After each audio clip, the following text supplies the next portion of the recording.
At the end of this video, I hope that you can explain the significance of a chemical formula.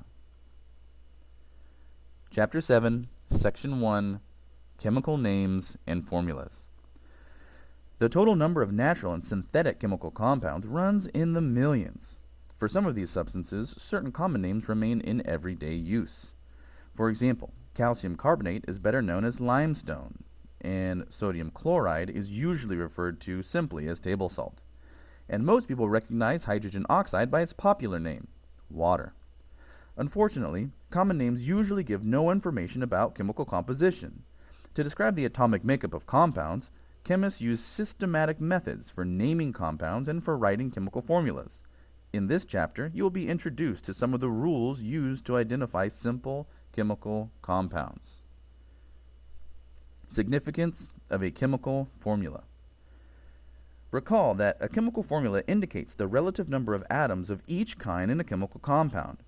For a molecular compound, the chemical formula reveals the number of atoms of each element contained in a single molecule of the compound, as shown on the screen now for the hydrocarbon octane. Hydrocarbons are molecular compounds composed solely of carbon and hydrogen. Note the subscript 8 below the C representing carbon indicates that there are 8 carbon atoms in a molecule of octane. The subscript 18 below the hydrogen, the H, indicates that there are 18 hydrogen atoms in a molecule of octane.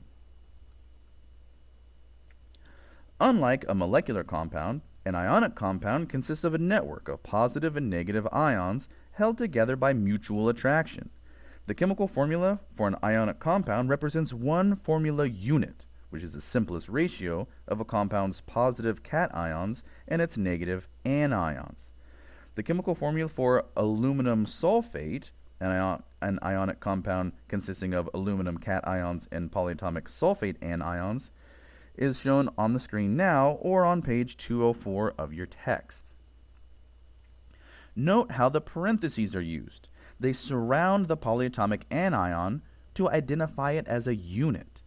The subscript 3 refers to the entire unit. Notice also that there is no subscript written next to the symbol for sulfur. When there is no subscript written next to an atom's symbol, the value of the subscript is understood to be 1. At this point, I hope that you can explain the significance of a chemical formula.